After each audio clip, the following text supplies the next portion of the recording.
Mr. Viersen joining us virtually. You have the floor for 5 minutes, please. Well, thank you, Mr. Chair, and I want to thank the witnesses for being here today.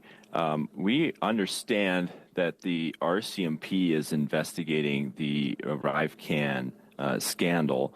Has KPMG been contacted by the RCMP in regards to this? The RCMP has not contacted KPMG. Okay.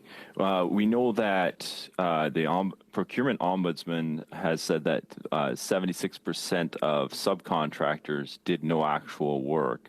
How would you respond to that, given that you're one of these subcontractors?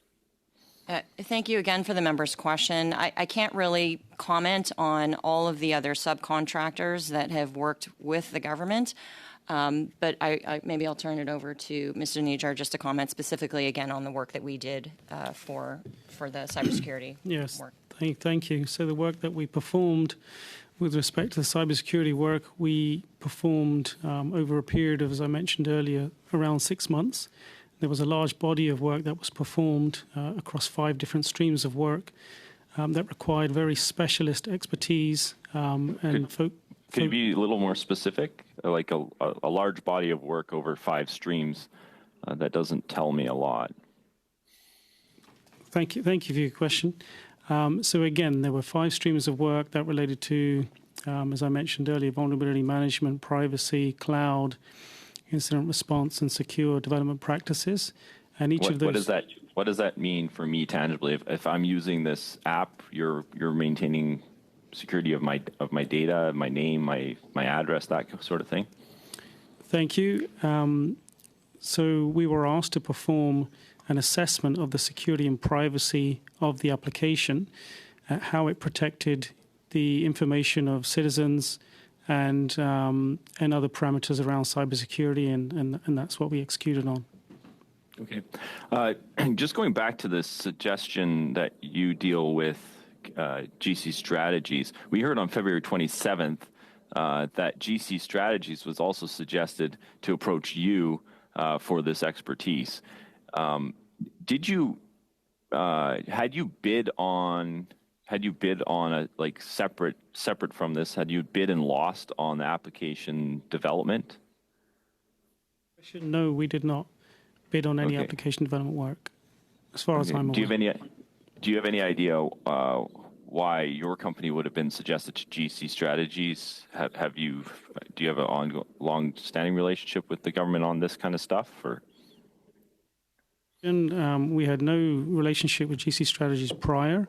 KPMG is known in the industry within Canada and beyond as a firm that has very specialist expertise in the area of cybersecurity, with a huge amount of depth and breadth in those areas, specifically within those 5 areas and beyond. And my understanding is we were approached based on our expertise in these areas and our experience in being able to deliver on that piece of work. Has this kind of situation ever happened to you before, where Government of Canada official is suggesting that you pursue a contract with another company? Thank you for your question. Again, KPMG is subcontracted in numerous different scenarios, but with respect to your specific question, I'm not aware of the exact scenario outside of this one. Okay. KPMG pays taxes in Canada? Thank you. Yes, we do.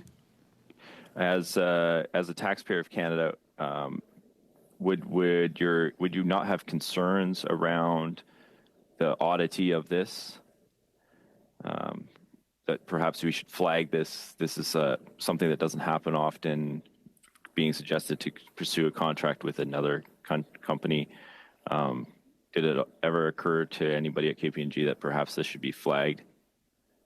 Thank you for the member's question. I'll take this one, since it sounds like it's a little bit more general than just the CBSA-related work. As we've both said, I think this morning, KPMG has extremely strict protocols around client and engagement acceptance. So we have to go through a very in-depth process every single time we undertake to work with a new client or an existing client to look for any irregularities, any independence conflicts, or other areas of risk that would either be a risk to the client Okay. and or to us. And we followed My those to time's the letter for this. I'm fairly afraid limited here. that's your time, Mr. Bierson.